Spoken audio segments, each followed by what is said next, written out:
वासुदेवाय। ओम नमो भगवते वासुदेवाय। ओम नमो भगवते वासुदेवाय। कृष्णाय वासुदेवाय देवकी नंदनाय च नंद गोप कुमाराय गोविंदाय नमो नमः। हे कृष्ण करुणा दीनबंधु जगतपते गोपेश गोपीका कांत राधा कांत तप्ता कंचन गौरंगी राधे वृंदावनेश्वरी वृषभानो सुतदेवी प्रणमामि हरिप्रिय। श्री कृष्ण चैतन्य प्रभु नित्यानंद श्री अद्वैत गदाधर श्रीवासरि गौरभक्तवृंद। हरे कृष्ण कृष्ण कृष्ण हरे हरे हरे राम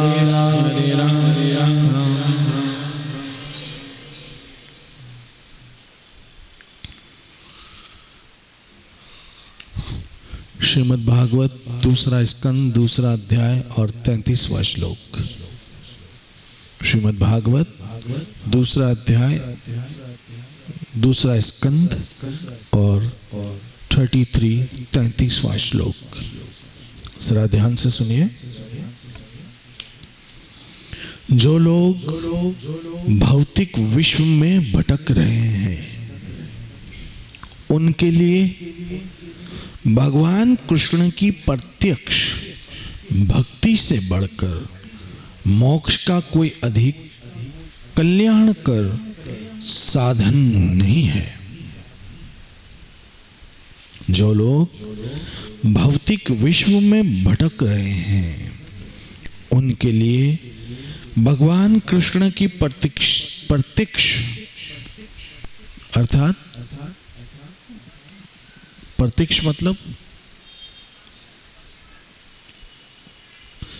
मतलब उसके कई मतलब निकलते, जैसे सीधी डायरेक्ट उन्हीं की। प्रत्यक्ष एक होता है ना, प्रत्यक्ष एक होता है अप्रत्यक्ष, डायरेक्ट और इनडायरेक्ट। तो प्रत्यक्ष भक्ति से बढ़कर मोक्ष का कोई अधिक कल्याणकर साधन नहीं है। भागवत में ये डिक्लेरेशन हो गई है।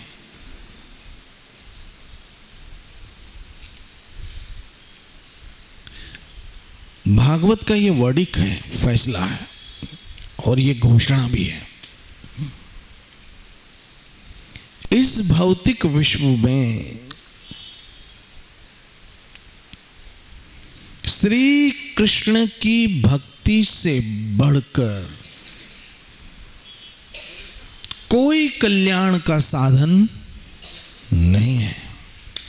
यहां लिखा कल्याण कर, मतलब 3 डिग्रियां होती है, उसमें सबसे जी सुपर डिग्री कल्याण कर। एक कल्याणकारी और कल्याण कर।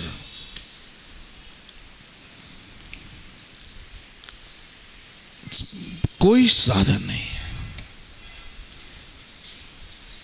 मनुष्य जब से आंख खोलता है, जो भी उससे प्यार करते हैं वो उसके कल्याण के लिए योजनाएं बनाते हैं। अच्छे से अच्छा स्कूल माँ बाप सोचते हैं, क्यों, इसमें मेरा बच्चा ज़्यादा पढ़े लिखेगा, कल्याण होगा इसका।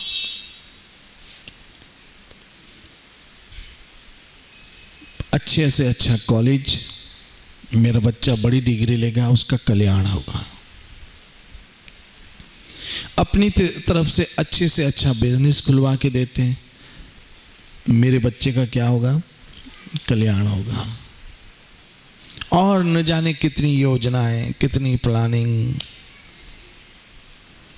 और जब उसको खुद होश आता है तो भी वो कुछ करता है जिससे उसको लगता है कि इसमें मेरा कल्याण होगा, इसमें मेरा भला होगा।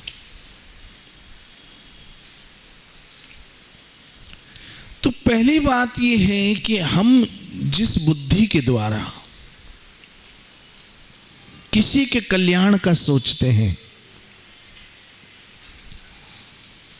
वो बुद्धि खुद में सीमित है। और जिन इंद्रियों के द्वारा हम किसी के कल्याण का सोचते हैं या अपने कल्याण का सोचते हैं, वो इंद्रियां भी सब सीमित हैं। और सीमित इंद्रियों से और सीमित बुद्धि से हम मात्र वो कल्याण सोचते हैं जो सीमित होता है, क्योंकि हमने सोचा भी किन साधनों से है जो ऑलरेडी सीमित है। जैसे एक उदाहरण,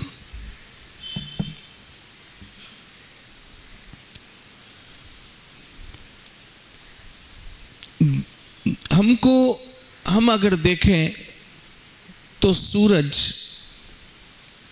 अपनी इन आंखों से अगर हम देखें तो हमको इतना सा एक गोला लगता है। इन आंखों से अगर हम देखते हैं तो हमें इतना एक गोला दिखता है, इतना गोला दिखता है, इतना। वो भी सुबह सुबह जब सनराइज होता है 12 बजे तो वो इतना हो जाता है और भी छोटा दिखता है। तो अगर किसी से पूछे कि सूरज कितना है तो कितना बताएगा? इतना है, 1-1.5-2 फीट डायमीटर का है, इतना बताएगा वो।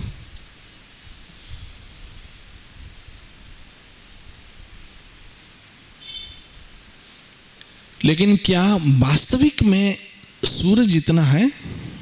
जी बोलिए ना। नहीं है, बल्कि उससे कितने टाइम बड़ा है जी? 14 टाइम बड़ा है, 14 टाइम बड़ा है। लेकिन जो वास्तविकता है वो इन आंखों से हमें दिखती नहीं है, मतलब वो सीमित है।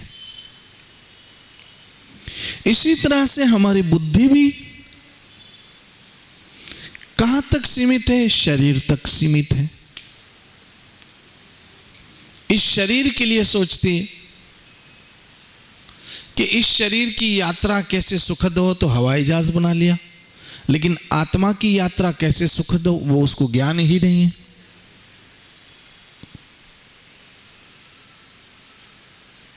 उसको कोई ज्ञान ही नहीं है। शरीर की यात्रा सुखद के लिए सुपरसोनिक फ्लाइट बना डाली,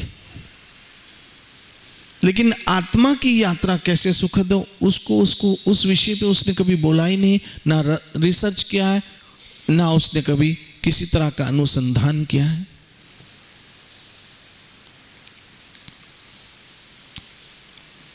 जैसे ही हम इस भौतिक संसार में आंख खोलते हैं,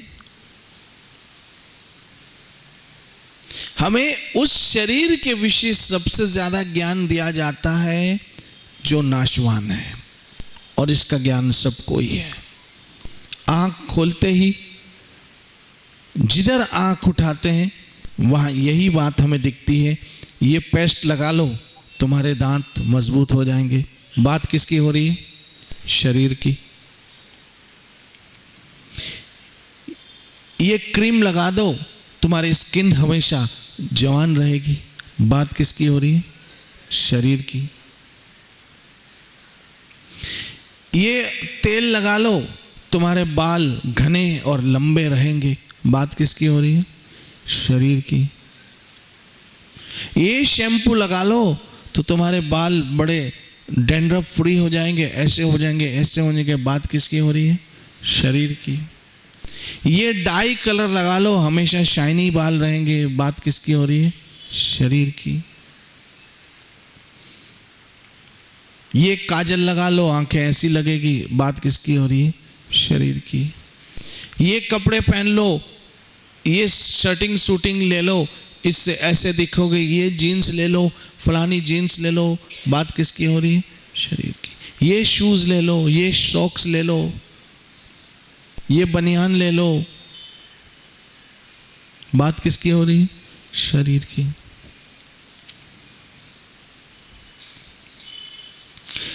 जो शरीर की बातें हो रही है तो हमारी बुद्धि कहां तक है जी? कहां तक है?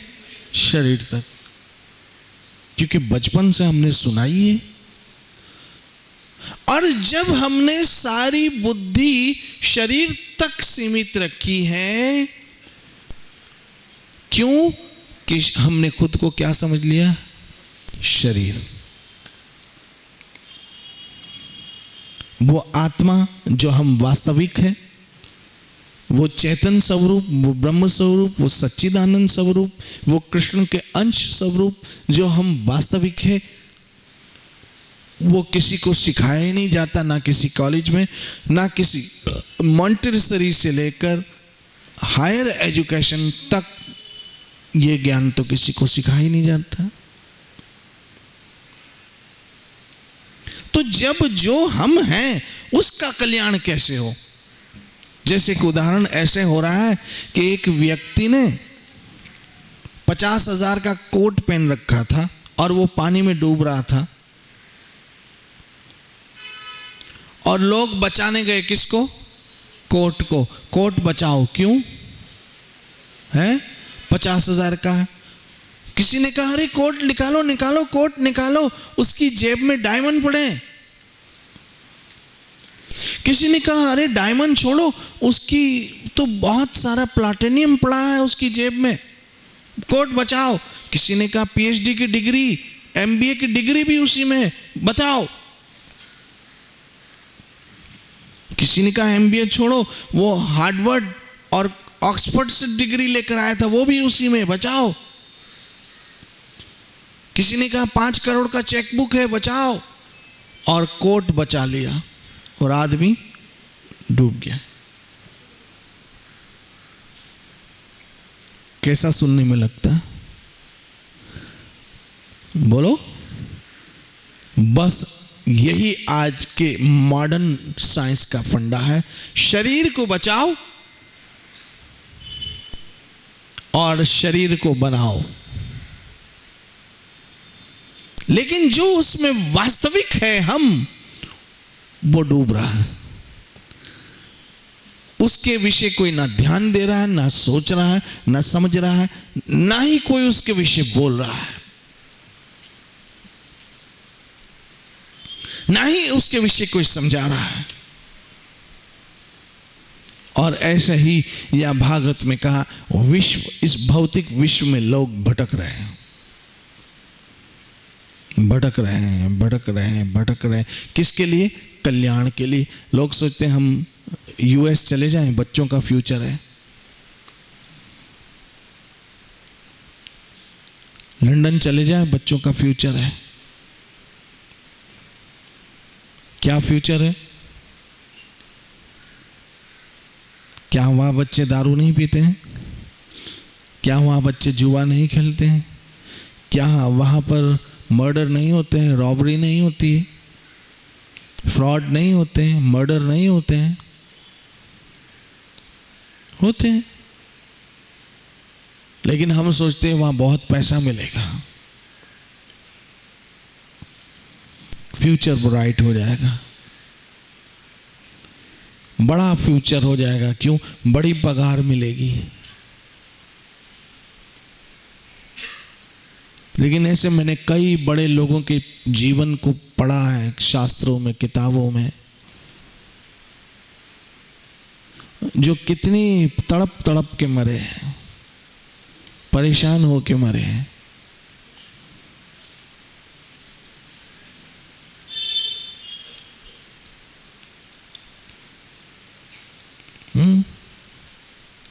सबसे बड़ा हमारे सामने उदाहरण भारत में धीरूभाई अंबानी का है। इतने समझदार, इंटेलिजेंट, कितने बड़े उद्योगपति, लेकिन वो अपने शरीर के लिए कुछ नहीं कर पाए और अंत में क्या हो गया जी? पैरालाइज हो गया। और जब उनको पैरालाइज हो गया तो उनके अरबों खरबों की जो एम्पायर था रिलायंस का, वो सब मिलकर भी उनको कुछ नहीं कर पाए। और अंत में जब वो हॉस्पिटल में एडमिट थे, तब उनके बेटे ने ये स्टेटमेंट दिया कि हम अपनी तरफ से इलाज ठीक तरह से करा रहे हैं, आप सबों से ये हमारी प्रार्थना है कि आप सब भगवान से प्रार्थना करो। आ गए वहाँ आ गए भगवान के पास। हम सबों की हमारी ये रिक्वेस्ट है कि आप भगवान से प्रार्थना कीजिए उनके जल्द ठीक होने की। ये मैंने खुद ने टीवी में देखा था।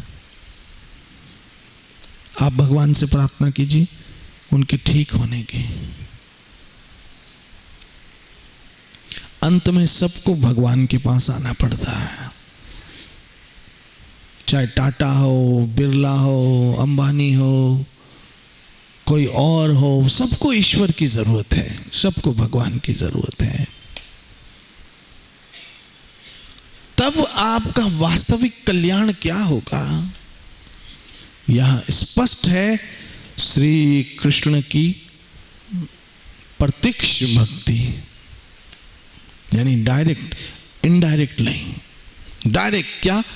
श्री कृष्ण और आप। यहां पर शब्द स्पष्ट आया वासुदेव भागवत में। प्रत्यक्ष श्री कृष्ण की भक्ति में ही आपका पूर्ण रूप से कल्याण है। क्यों? कि ये जो कृष्ण की भक्ति है ये आपके संसार को तो ठीक, लेकिन जो अंत की यात्रा है उसको भी सफल करेगी। और वही असली बात, खेल यहां से स्टार्ट होता है। क्यों?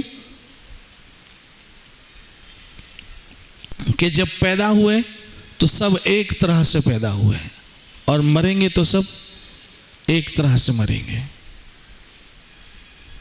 ये समझो। बीच में अपने अपने कर्मों के अनुसार कोई करोड़पति बना, कोई गरीब बना। अपने अपने कर्मों के अनुसार कोई बंगले में गया और कोई झोपड़े में आया।